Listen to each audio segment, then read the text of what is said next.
दुसरी जर असती तर काहीची निघून गेली असती. हो, मी वय म्हणून टिकली, मी वय म्हणून टिकली, नाही तर दुसरी जर असती तर केव्हाची निघून गेली असती.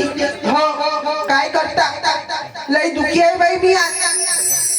माझ्या माई बापांनी या धनासोबत लग्न लावून दिलं आणि माझा आज संसाराचं वाटोळं करून टाकलं. माई बाप नुसतं सोंग पाहू नका, नुसतं सोंग पाहू नका, या सोंगांचं तरी काहीतरी घ्या महाराज. भेज द्या महाराज थोडस याला. नुसतं सोंग पाहू नका, या सोंगातलं काहीतरी घ्या. अरे साडी आणि लुगडं घातलं म्हणजे भारून होत नाही माय बाप. साडी आणि लुगडं घातलं म्हणजे भारून होत नाही. असं सोंग का बरं घ्यावं लागलं? जेणेकरून हा समाज एकत्र आला पाहिजे, या समाजामध्ये काहीतरी बोध निर्माण झाला पाहिजे, या छोट्या छोट्या बालकांवर काहीतरी संस्कार पडले पाहिजे. त्याच्यासाठी भारुड आहे महाराज. काय करता, कळालं तर भारुड नाही तर जीवाला लागलेला भिरुड आहे. विनोद करू करू आपल्या जीवनाचं सार्थक नाही माय बाप. मला विनोद करू करू तुम्हाला असं हसवता येते, असं हसवता येते, पण विनोद करू आपल्या जीवनाचं सार्थक नाही.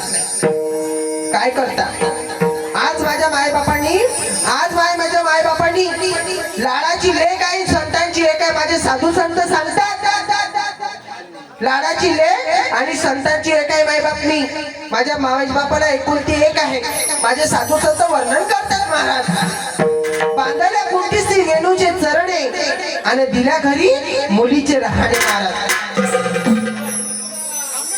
ज्या पाटल्या गाईला ज्या खुट्याचं दिया खुट्याला बांधलं, त्या खुट्याचा चारा खाणं तिचं काम असतं मायबाप. तशावाणी त्या लेकीला त्या मुलाच्या घरी दिलं, त्या मुलाचा संसार करणं त्या लेकीचं काम असतं.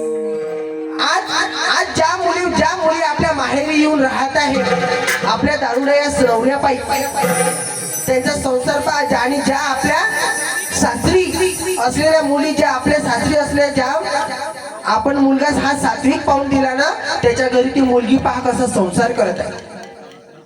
काय करता, आज माझ्या नशिबी हा माझ्या मायबापाने हा नवरा बांधून दिला. आज मी लई दुखी आहे.